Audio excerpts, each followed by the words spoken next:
નમસ્કાર મિત્રો, અત્યારના સૌથી મોટા સમાચારમાં સૌપ્રથમ વાત કરીશું મોટા ષડયંત્રનો ખુલાસો, પાકિસ્તાની નાગરિકની ધરપકડ. અમેરિકાના પૂર્વ રાષ્ટ્રપતિ ડોનાલ્ડ ટ્રમ્પ સહિત અનેક નેતાઓની હત્યાનું મોટું કાવતરું નિષ્ફળ ગયું છે. ન્યૂયોર્કમાં એક પાકિસ્તાની નાગરિક ઝડપાયો છે જે નેતાઓને મારવા અમેરિકા આવ્યો હતો. આ વ્યક્તિના ઈરાનની સરકાર સાથે સંબંધો છે. પાકિસ્તાની વ્યક્તિની ધરપકડ બાદ તરત જ પૂર્વ રાષ્ટ્રપતિ ડોનાલ્ડ ટ્રમ્પ અને અન્ય અધિકારીઓની સુરક્ષા વધારી દેવામાં આવી છે. આરોપીની ઉંમર 46 વર્ષ છે અને નામ આસિફ રજા છે. મિત્રો, અન્ય મહત્વના સમાચારની વાત કરીએ તો રત્ન કલાકારો માટે ચિંતાજનક સમાચાર સામે આવ્યા છે. હીરાના કારીગરો માટે ચિંતાજનક સમાચાર સામે આવ્યા છે. લેબ ગ્રોન હીરાની માંગ વધતા શહેરના 60,000 કારીગર બેરોજગાર થવાનું જોખમ તોડાઈ રહ્યું છે. એક વર્ષમાં કુદરતી હીરાની કિંમત 23% તૂટી છે. લેબ ગ્રોન ડાયમંડની માંગ કરતાં તેનું ઉત્પાદન વધી ગયું છે, જેથી અસર હીરા બજાર ઉપર પડી છે. અમદાવાદના બાપુનગરના 400 કારખાનામાં 60% કારીગરને કામ મળી રહ્યું છે.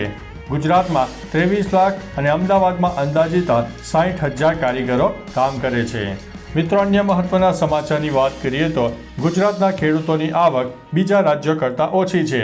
ખેડૂતોની આવક બમણી કરવાની વાતો વચ્ચે વાસ્તવિકતા કંઈક અલગ છે.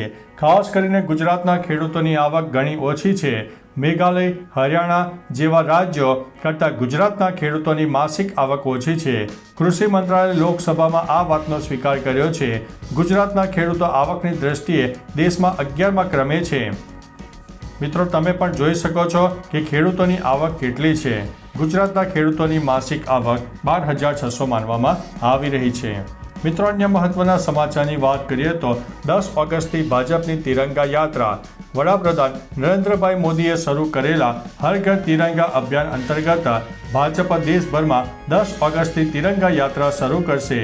આ દરમિયાન દેશ માટે બલિદાન આપનારા શહીદોને શ્રદ્ધાંજલિ પણ અર્પણ કરવામાં આવશે. ગુજરાત ભાજપ પણ 10 તારીખથી તિરંગા યાત્રા શરૂ કરશે. ઉલ્લેખનીય છે કે ગયા વર્ષે પણ દેશભરમાં વડાપ્રધાન નરેન્દ્રભાઈ મોદીએ અપીલના પગલે હર ઘર તિરંગા અભિયાન ચાલ્યું હતું. મિત્રો, અન્ય મહત્વના સમાચારની વાત કરીએ તો બેગમાં ટ્રીમર ચાલુ રહી જતા એરપોર્ટ ઉપર ભારે ધમાચકડી મચી ગઈ હતી. અમદાવાદ એરપોર્ટ પર એક ટ્રીમરના કારણે ધમાચકડીનો માહોલ સર્જાયો હતો. એરપોર્ટ પર એક પેસેન્જરની બેગમાં ટ્રીમર ચાલુ રહી જતા વાઇબ્રેશન થતાં દોડધામ મચી ગઈ હતી. સામે આવેલી માહિતી અનુસાર ઇન્ડિગોમાં સવાર એક પેસેન્જર બેગ ચેક ઇન કાઉન્ટરમાં ઇનલાઇન સિસ્ટમથી બેગેજ એરિયામાં પહોંચી હતી. ફ્લાઇટમાં ચડે તે પહેલાં બેગમાં વાઇબ્રેશન થતાં સ્ટાફે તાત્કાલિક એરલાઇન્સને જાણ કરી હતી. મિત્રો, અન્ય મહત્વના સમાચારની વાત કરીએ તો શેખ હસીનાની પાર્ટીના 20 નેતાની હત્યા.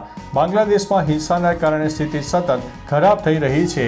હિંસાનું તાંડવ હજુ પણ શરૂ છે. મંગળવારે બાંગ્લાદેશમાં શેખ હસીનાની પાર્ટી, અવામી લીગ અને તેના સહયોગી પક્ષોના ઓછામાં ઓછા 29 નેતાઓ અને તેમના પરિવારના સભ્યોના મૃતદેહ મળી આવ્યા છે, જેમાં અવામી લીગના 20 નેતાઓ પણ સામેલ છે. આ તમામની હત્યા કરાઈ છે.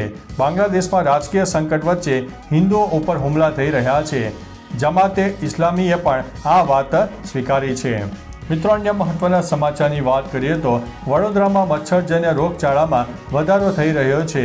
24 કલાકમાં ડેન્ગ્યુના 3 કેસ નોંધાયા છે. તેમજ શહેરમાં શંકાસ્પદ ડેન્ગ્યુના 29 દર્દીઓ નોંધાયા છે તથા 2 કેસ મેલેરિયાના પણ નોંધાયા છે. શંકાસ્પદ મેલેરિયાના 954 દર્દીઓ નોંધાયા છે. કોલેરાનો વધુ એક દર્દી હોસ્પિટલમાં દાખલ કરવામાં આવ્યો છે. શહેરમાં પૂરના પાણી ઓસરતા વિવિધ જગ્યાઓ ઉપર ગંદકીનું સામ્રાજ્ય જોવા મળ્યું છે. મિત્રો, અન્ય મહત્વના સમાચારની વાત કરીએ તો ગુજરાતના મિની કાશ્મીરનો ડ્રોન નજારો સામે આવ્યો છે. અમદાવાદ વાયા હિંમતનગર થઈને ભિલોડાથી 8 કિલોમીટર દૂર ગુજરાતનું મિની માઉન્ટેન આવેલું છે. ચોમાસાની સિઝન શરૂ થતાં જ અહીં પહાડીઓ પર કુદરતી નજારો જોવા મળી રહ્યો છે. આ સ્થળનું નામ છે સુનસર ધોધ.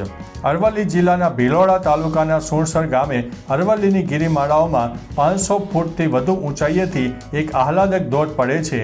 પૌરાણિક અને ધાર્મિક મહત્વ ધરાવતા આ ધોધને જોવા લોકો ઉમટી પડતા હોય છે. મિત્રો, અન્ય મહત્વના સમાચારની વાત કરીએ તો ઢાકા હાઈ કમિશનના 190 કર્મચારીઓ ભારત પરત ફર્યા છે. બાંગ્લાદેશમાં રાજકીય સંકટ વચ્ચે સ્થિતિ વણસી રહી છે. આવી સ્થિતિમાં ભારતે ઢાકા સ્થિત પોતાના હાઈ કમિશનમાંથી કર્મચારીઓને પાછા બોલાવ્યા છે. ભારતીય હાઈ કમિશનના 190 કર્મચારીઓને એર ઇન્ડિયાની વિશેષ ફ્લાઇટ દ્વારા ભારત પરત લાવવામાં આવ્યા હતા. હવે ઢાકામાં ભારતીય હાઈ કમિશનમાં માત્ર 30 કર્મચારીઓ બચ્યા છે. મિત્રો, અન્ય મહત્વના સમાચારની વાત કરીએ તો ભાજપ અને આપ ભાઈ ભાઈ, ગટરનું પાણી રોડે જાય. ભાજપ આપ ભાઈ ભાઈ, ગટરનું પાણી રોડે જાયના નારા સાથે સુરતમાં કોંગ્રેસે વિરોધ નોંધાવ્યો છે. કોંગ્રેસે ઉભરાતી ગટર પર ભાજપ અને આમ આદમી પાર્ટીના ઝંડા લગાવીને વિરોધ પ્રદર્શન કર્યું છે. ઉલ્લેખનીય છે કે લક્ષ્મીનગર, કૃષ્ણનગર, મારુતિનગર, નિરાંતનગર, સાંઈનગર સોસાયટીની વચ્ચેથી પસાર થતા જાહેર રસ્તા ઉપર છેલ્લા 6 મહિનાથી ગટરની લાઇન ઉભરાતી રહી છે. એનું પાણી રોડ ઉપર વહી રહ્યું છે.